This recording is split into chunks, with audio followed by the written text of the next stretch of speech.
देखिए, रोज़ तो मैं आपको राशि फल बताता हूँ कि आज आपके जीवन में क्या होगा, क्या नहीं होगा, क्या अच्छा होगा, क्या बुरा होगा। लेकिन आज मैं आपका नेचर बताना चाहता हूँ कि आप किस नेचर के हैं और उसके आधार पे आपके जीवन में क्या घटनाएं घटित होती हैं। तो ये आज का राशिफल नहीं है। जैसे मेष राशि के जातक छोटी छोटी बातों पर बहुत ज़्यादा गुस्सा करते हैं। इनका गुस्सा टिकाऊ नहीं होता और ये लोग जिद्दी स्वभाव के भी होते हैं, क्योंकि मंगल की राशि है ना। तो ऐसे में मेष राशि के जातक बल, बुद्धि, संतान, सुख और प्रसिद्धि पाने के लिए मूंगा या मैग्नेट गार्नेट पहनना चाहिए। ये मैग्नेट गार्नेट जो होता है चुंबकीय गोमेद होता है। इसको कहीं भी चिपकाओगे चुंबक की तरह चिपक जाएगा, हर चीज को अपनी तरफ आकृष्ट करेगा। बहुत सस्ता है। पहले तो आज के 10 साल पहले ये 1.5 रुपये 2 रुपये रत्ती मिल जाता था, 20-25 रुपये में मिल जाता था। अब 10 साल में मुझे भाव नहीं मालूम है क्या होगा, लेकिन ये सस्ता बहुत है और काम भी करता है। लेकिन मंगल के लिए ही काम करता है या फिर ये राहु के लिए भी काम करता है।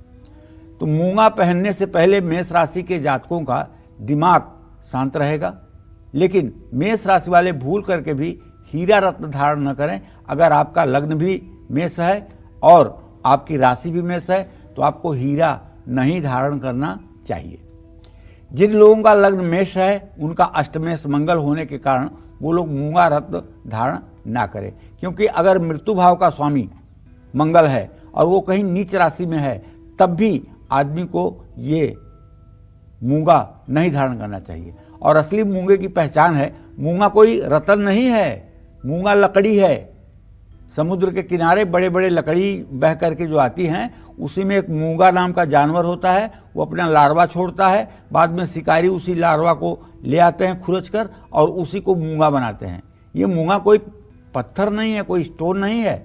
और इसकी पहचान ये है कि अगर इसको एक बूंद नींबू इसके ऊपर आप एक बूंद नींबू टपका दीजिए तो ये तुरंत केमिकल रिएक्शन देगा आपको, उस जगह पे सफ़ेद हो जाएगा। फिर आप धोएंगे तो ये फिर अपने रंग में आ जाएगा। और अगर प्लास्टिक होगा, नकली होगा तो कोई रिएक्शन नहीं देगा।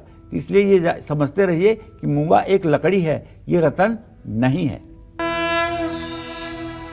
देखिए, अगर आपकी जन्म कुंडली में वृषभ राशि भी है और वृषभ लग्न भी है तो आप ये जानिए कि एक तो आप धैर्यवान हैं और दूसरे आप जल्दी भावुक होते हैं। मेष राशि के जातकों का चेहरा थोड़ा सा चौड़ा होता है, लंबा होता है। मुंह पतला जरूर होता है लेकिन चेहरा थोड़ा सा लंबा होता है और दांतों का आकार चेहरे के आधार पर थोड़ा सा बड़ा होता है। और ये कम बोलते हैं, बात बात पर भावुक होते हैं। इनकी सबसे बड़ी कमजोरी है, ये लोग किसी पर जल्दी से भरोसा कर लेते हैं। इनको समझ में ही नहीं आता कोई मजाक भी करता है या झूठ भी बोलता है।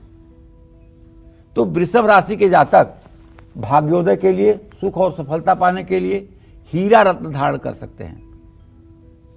अगर आपकी वृषभ राशि है या वृषभ लग्न है तो आप हीरा धारण कर सकते हैं।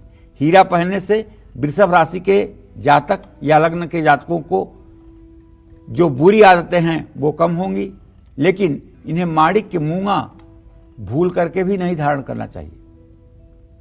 वृषभ लग्न वालों का गुरु अष्टमेश होता है, इसलिए इन्हें पीला पुखराज भी धारण नहीं करना चाहिए। देखिए, बृहस्पति जो है वो शुक्र का शत्रु है और अगर आपको मूंगा सूट कर रहा है तो आपको पुखराज सूट करने का कोई मतलब नहीं है। इसलिए आप हाँ, एक बात जो मैंने अनुभव किया है, महिलाओं के लिए कितना भी हीरा पहना दो, चाहे कोई लग्न हो चाहे कोई राशि हो, नुकसान नहीं करेगा। ये मैंने अनुभव किया है। जिनकी कुंडली में शुक्र का कोई लेना देना नहीं, ऐसी महिलाओं को मैंने देखा है कि इतने मोटे मोटे हीरे के गहने पहनी हैं जिसका कोई हद नहीं, और वो राज सिंहासन पे बैठी हैं। उनके अंगूठियों में हीरा है, उनके हार में हीरा है, उनके नाक में हीरा है, उनके कान में हीरा है, लेकिन कहीं कोई नकारात्मक असर नहीं है। ये चीज अगर पुरुष करेंगे तो उन्हें नुकसान हो सकता है। स्त्रियों की शक्ति ऋणाग्र होती है, इसलिए शुक्र का ये रत्न जो हीरा है ये कभी नुकसानदेह नहीं है। अगर इसको पहने काफ़ी दिन हो जाए तो हीरे को चावल में ही डाल करके 24 घंटा छोड़ना चाहिए, उसके बाद इसको धारण किया जा सकता है, फिर इसका प्रभाव आजीवन बना रहेगा। देखिए, मिथुन राशि के बारे में क्या कहा जाता है कि जिसका आधा चेहरा स्त्री की तरह आधा चेहरा पुरुष की तरह हो, वो होता है मिथुन राशि का जातक। मिथुन मतलब स्त्री पुरुष का संयोग। तो ये कैसे होगा? ये नाक के ऊपर तक का जो चेहरा होता है वो चौड़ा होता है, ऊपर का भाग, और नीचे का भाग सीधे पान के पत्ते की तरह पतला हो जाता है। ऐसे चेहरे वाले लोग मिथुन राशि के होते हैं। दूसरा क्या इनका लक्षण होता है? इनकी नाक जो होती है तोते की तरह होती है। इनकी नाक को ध्यान से देखोगे ना, एकदम तोता लगेगा, जैसे तोते की नाक यहाँ काट के रखी गई है। और ये कम बोलते हैं। इनके त्वचा पर अगर नाखून से खुरच करो तो निशान नहीं पड़ते हैं। ये अल्प संतान वाले होते हैं, कम बोलते हैं, लेकिन अपने कार्य के प्रति जागरूक रहते हैं।